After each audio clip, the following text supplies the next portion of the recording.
Welcome to the Witty and Gritty podcast, where we believe that lifelong learning and relentless determination are essential to developing your passions and reaching your goals. Here to help you along the way are the hosts of the show. Take it away, ladies. Hey y'all, I'm Brooke. And I'm Farron. As educators and high achievers, we're passionate about providing our listeners with effective strategies to help navigate life's obstacles and reach your goals sooner.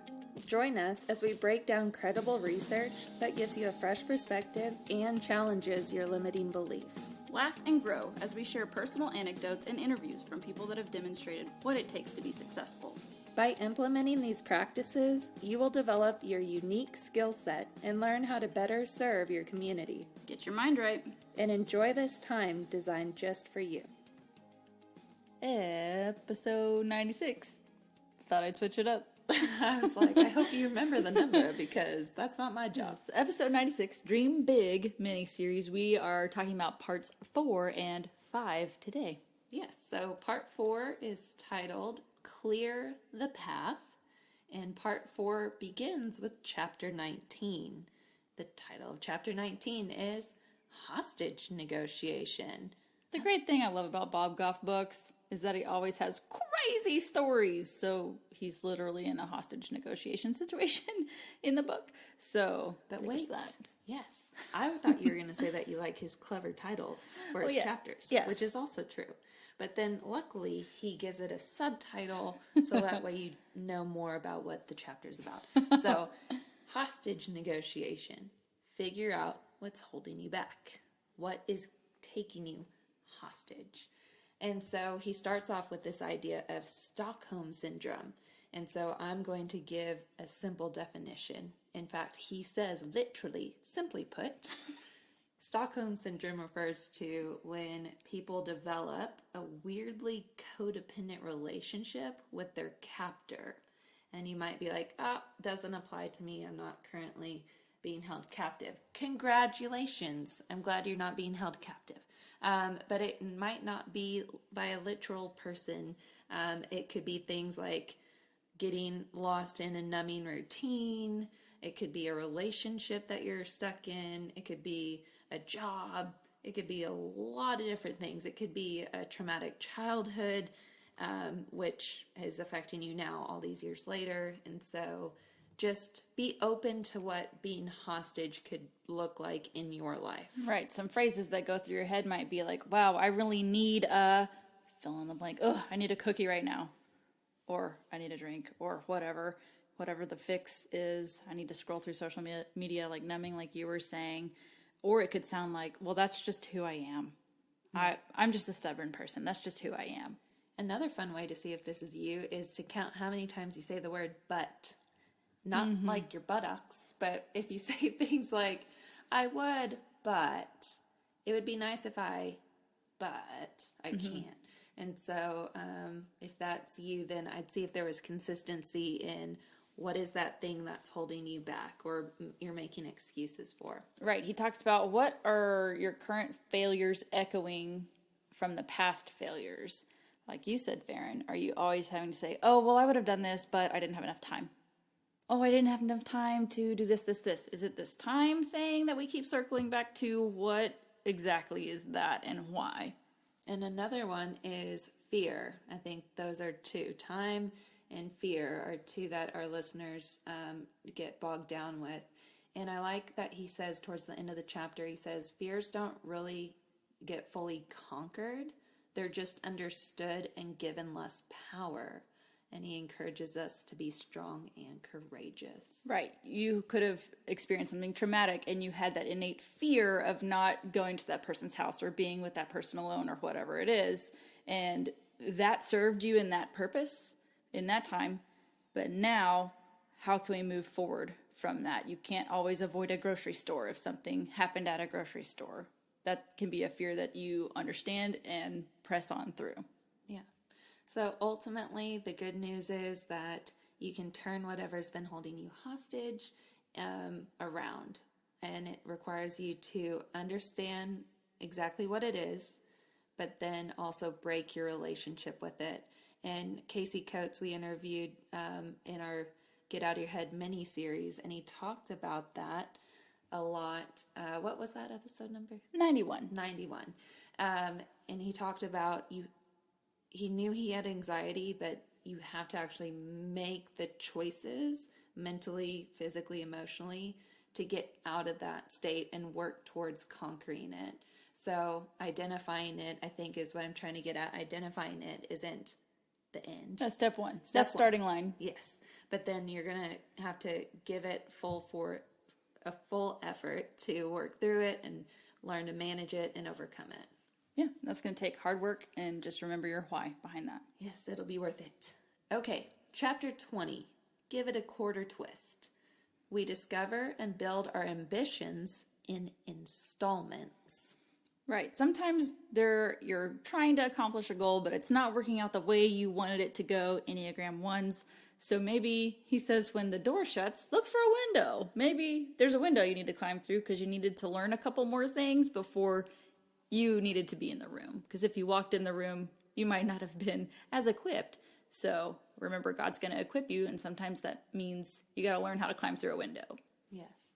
And fun fact, Bob Goff quoted our college soccer coach, Paul Burns. Well, they just both reference the same idea of this. It's not a sprint, it's a marathon.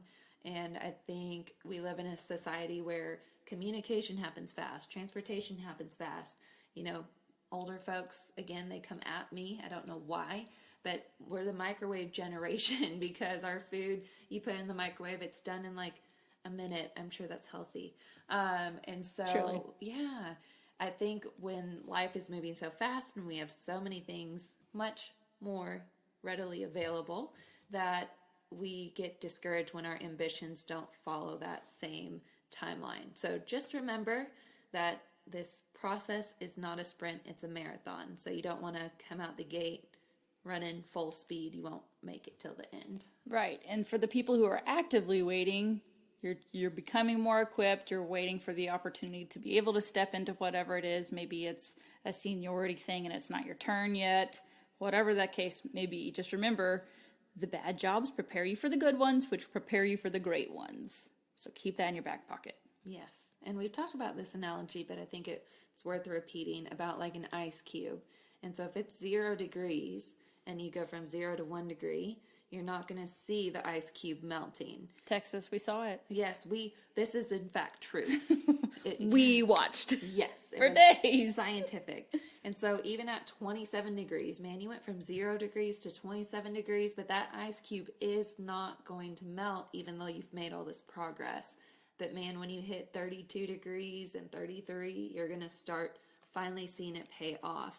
But just think how awful it would be in this ice analogy if you threw in the towel at 31 degrees. Oh my gosh. You went from 0 to 31. And that's just the thing, right? We don't know what, the future looks like. And that's kind of where faith comes in. And we'll talk more about that in a second. But stick with it.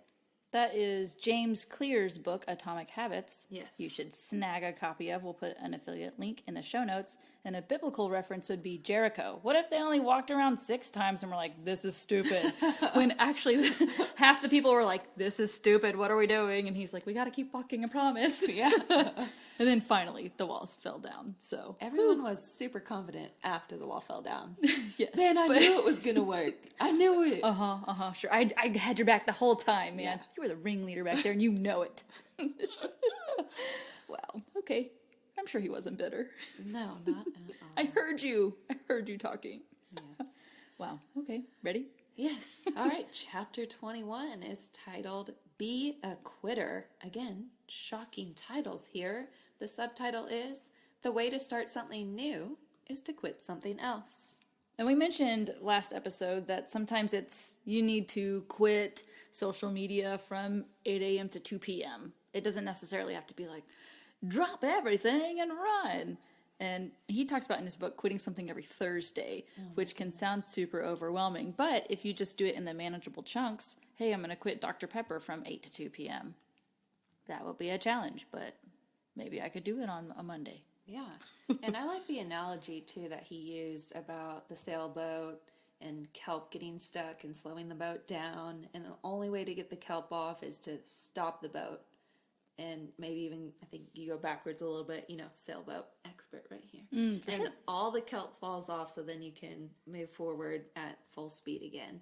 So I just really like that analogy, because it seems like in life, either you can stop and slow down, or your health, something in life, is going to stop you and slow you down. Yeah. So I would rather be proactive on that approach if it's up to me, and not wait until my body says I need to stop, or God sends a little stop sign my way. Yeah, in the form of something like flu. Looks like you need to stop for 10 days and get it together. Or snowpocalypse. Yeah. You need to quit your power for a week. Check. Did it. Dang. It was 48 plus hours. It wasn't a whole week. Some people are still struggling there. But and sometimes it could mean learning how to not always say yes to some things. What? Yes, which can be hard. So if you are a people pleaser or a recovering people pleaser, maybe a 9 or a 2 perhaps. I'm not going to mention any names, but Farron. I thought you were saying German. 9. No in German? Oh my goodness. Okay. All right, but if you want an example of how that could look, we had an interview from Tiffany Armstrong in episode 90, and she was challenged by her coach to say no to every request ever for 2 straight weeks. And she gives you very simple ways on how you can say no nicely. So check that one out. She's a better woman for it. 2 weeks. You have to say no to your boss for 2 weeks. Oh, I would have already failed today. Oh my goodness. Ultimately, though, I like that he points out, too, there's never a perfect time to quit. I've had ideas of, like, this will be my last time to do this or that, whether it's volunteering to be on a committee. They always ask, they know I'm going to say yes. That's why they asked you. Other people say no. You can say no. Permission to say no. Thank you. I'll still say yes. There's never going to be a good time. So if you're waiting for that, just forget about it. Stop worrying about it. Because guess what? There's not a good time. Not a good time to quit. So don't let that hold you back. All right. Part 5. Take action. Hi-ya! Yes, it starts with chapter 22. Living on the edge of yikes. How do you picture him saying yikes, by the way? Yikes. I picture yikes. Oh. I picture a high-pitched, quick, ah! Well, if you listen to the audiobook. But, it's kind of like when you read a book and then you see the movie and you're like, oh, that's not what I thought the character looked like. Yes. So when I first was typing up the outline, I was like, yikes! And then that's what I'm sticking with. Okay. All right. Comfortable people don't need Jesus. Ouch. Desperate people do. Oh, you're going to have to sit with that word desperate, because that's not a fun one either. That was a sucker punch, Bob Goff. So, living on the edge of yikes, it helps when you have a pal go with you on whatever journey it is. Not saying you have to find someone who's going to do the exact same thing as you, but maybe have someone close to you check in with you and take the first step. And even just be like, hey, Farron, this week I'm going to call this person to see what they have to say about whatever. Will you check in with me on Friday? Yeah, sure, I will. You're totally awesome, Brooke. That is how our conversations go. That's what I sound like, too, on the phone. This is my podcast voice, like a radio voice. Oh, sorry, everyone. I just have one voice. So that reminds me of car lights. So we've talked a lot about fear. Again, it's because it's common. It happens for lots of people all the times. So life has this way of, like, you always get to these decisions where you're not sure what the outcome is, and you're going to have to do something. You're going to have to make a choice. And it reminded me of a sermon that Paul McDill gave. He's a pastor at our church. We actually interview him about what do you do when there's not a roadmap. And his episode is episode 51, a really good one. You're going to want that on repeat. But in his sermon, he talked about at nighttime, it's dark. And some of you guys might drive and live out in rural areas where there's not streetlights. And it's absolutely dark. But you get in your car, you turn your car lights on, and you continue to drive. And just think, there you know the path, but without your car lights, that wouldn't be very safe. But your car lights only light like 20, I'm making up stats here. They only light like science. 20 yards ahead of you. But in order for them to continue lighting your path, you have to keep driving forward. And so that was an analogy for, life, right? You might not be able to see the end game, but you have to keep moving forward to see the next steps ahead. And so I thought that was a really good analogy for faith. So God is our car lights, and we're stepping out in faith. And by moving forward, then we're getting further down the path. God wants us to grow in his direction. So he's a good God. He's going to lead you. You just need to follow and listen and take the next step. So that can look like seeking wise counsel, praying for discernment, any of that. And as Bob pointed out, Jesus never told anyone to play it safe. No. Yeah. And something that I've been sharing in our YouTube videos is quite a few on faith, because it's from the Bible. But Jesus uses the phrase, your faith has saved you. Now go in peace. And so if someone didn't have faith and Jesus touched them, well, he's Jesus, so I'm sure he could do it if he wanted. But it also required, right, their faith. And so I've talked before about, even though people were seeing all these miracles happening around them, how many missed out on a miracle because they said, well, that's really cool for Jim Bob over there, but I don't think that would work for me. And they didn't have that faith, and they saw it. And you're like, oh my gosh, if I saw Jesus healing people, of course I would have the faith. But then look at all these people that are pursuing their dreams and ambitions and succeeding. So you're seeing other people doing it. Again, like we said before, there's probably other people in your field. You're seeing them doing it. So what's the hang up? Yeah, where you at? So definitely check in with your faith there and quit making those excuses. Which that goes nicely, finally, good segue into chapter 23. That reminds me about bears. What? I don't know. We can't have a smooth segue. That's not our thing. Okay, chapter 23, 1034 to 1035. Obviously, he has a great story with this, but mainly it's about trajectory. Like, where are you headed? What's the direction you're moving in? Are you getting in the car and actually driving so your headlights can move you forward? Also, it's important to check who is in your circle. We know this stat. It's like you're the makeup of the 5 people you're closest with. So who are those people, and are they embodying the fruits of the Spirit? Are they dwelling on what is noble and right and pure and all that jazz? Are they doing those things? So maybe you need to do a circle audit and go from there. Yes. Also, sometimes you might be your own obstacle. Fact. Oh, that spoke to me for sure. So sometimes the pressures working against you are in fact yourself. Things like procrastination, lethargy, self-sabotage, and then there's naysayers and haters. Do you ever hate on yourself? Negative self-talk? Happens to me. Enneagram 1s, we all say yes, the inner critic. So 9s might struggle with procrastination. 1s might struggle with just the angry voice inside your head, like it's never going to be good enough. Okay, well, sometimes done is good. You need to turn the project in so you don't get fired. So let's try that. Yeah, and self-sabotaging is pretty interesting. I think it's worth pointing out that he says that people are afraid of what succeeding will cost them when it comes to security and comfort. Again, 9s, I feel like, can relate to that. 5s also would be in that same boat. So self-sabotage, knowing, always coming back to the motives behind the behaviors. Again, we're all about the Enneagram here, and so that's the focus, is the motives behind the behaviors. So take a second and don't just look at what you do, look at the motivations behind it. Mm-hmm. Oh, and then the last quote in this section that we wanted to hit on is that we'd rather fail trying than fail watching. And I hadn't thought of, like we've talked before about not making a choice is in fact making a choice. Right. And so if you choose not to do it because you don't want to fail, well, you've then failed yourself. You actually just failed. Yeah.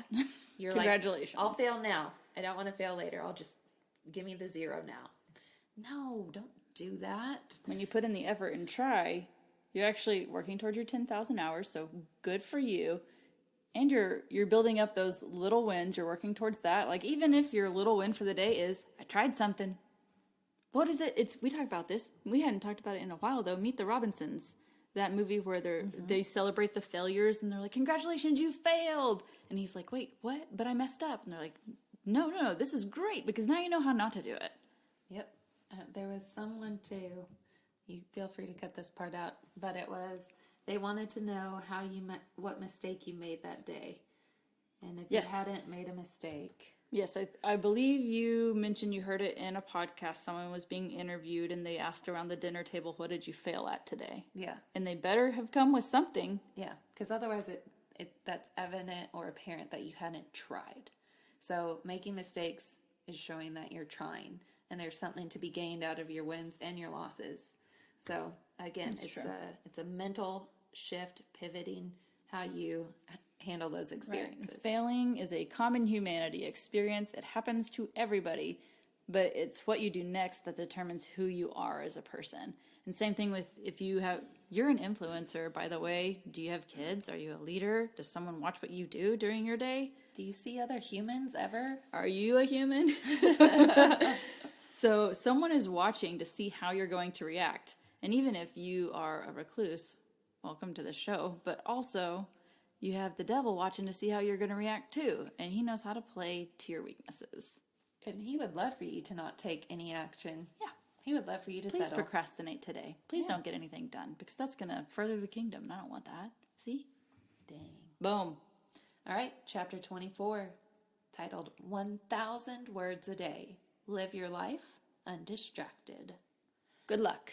Man, do you remember in school when they're like, the teacher's like, okay, you have to write today, but it needs to have at least 100 words, and you like fell out of your chair? Nope, just me? Okay. I like writing, Farron. Well, then you start writing, and you're like, oh, wow, 100 words. 100 words is fast. It's only like that's a couple of tweets. Top third of the page. Mm-hmm. Yeah, it's not that bad. And I feel like, I don't know if that I've ever counted, I don't know, maybe I'll try it, writing 1,000 words a day. I think the word 1,000 just seems really big, but you got to start with something. Start with 100, and then you'll prove to yourself, oh, that was not bad, and then go up to 200, and just keep going from there. For sure. I like how he talks about setting those milestones, and even we at Witty and Gritty set all kinds of milestones. Like, we're like, whoa, we just got 100 more whatevers. Whenever it's really easy to get caught in the comparison trap, which we don't want to do. So it's easy to be like, oh my gosh, this other group over here, da-da-da-da-da. We have to remember that we're doing what we need to be doing, and this is a big deal for us, so we're going to celebrate. Boom. Yep, we're practicing what we preach here, people. So the really big piece in this chapter is how to avoid distractions. And again, I would categorize that there's two. There's outside distractions, and then the ones that we choose. Things that we choose to distract ourselves. And it's just crazy if you go back and look at like your screen time on your phone, or like this laptop that I use is evil and pops up my screen usage at the end of each week. But me and my husband share it. So I assume so it's not you at all. It's not my minutes. That's Those right. are his minutes. Mm-hmm, for sure. So, but it is, if you're trying to figure out like where is all of your time going, because the people that are in your field and killing it have the same hours in the day as you. 525,600 minutes. The one that really blows my mind is like the president has the same hours in the day. Unless you're Hermione Granger. That's right. With that cool watch trick. Side note, why did Hermione get a time turner and no one else? And why didn't you time turn on back to, important things that you could have definitely stopped? But, she's at this time. She's the only one responsible. You know what? Maybe the wizard saw the butterfly effect and realized that was a bad idea. Don't go back in time and change history. Kids. I can't unsee that movie. Don't watch Do that not one. go see that. Do not go see that one. It's an interesting concept, but it gets You can't out unsee. of control. You can't unsee things. We don't recommend that here at Witty and Gritty. Carry on. Here's a good segue. How about you put positive reminders everywhere, all over the place. So you hear all the time about vision boards and having that going, or have a Pinterest board, or have something physical you see. There's a reason why that works, because every time you see that visual cue, it's going to start getting your brain going. And we'll talk more about that if we do the book Atomic Habits, because that's a big thing too. So I like writing on the bathroom mirror in Expo, because it erases. So there you go. And you don't have to waste a Post-it. And Post-its don't stick over time if you have a small bathroom, humidity, Yeah. And what I like too is just doing the show notes for tonight and kind of planning out what we're going to talk about. There's so many things that I read the book. I listened to it, then I read it, and then I wrote notes on it.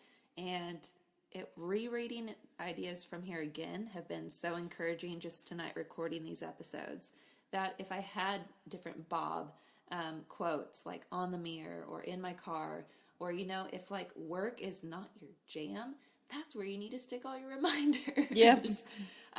If you have a friend that's really struggling, you can also show up for them that way too, providing reminders, simple sticky notes, a pack of gum. Oh my gosh, that's pretty awesome. A Sonic drink. Now I know what to get you for your birthday.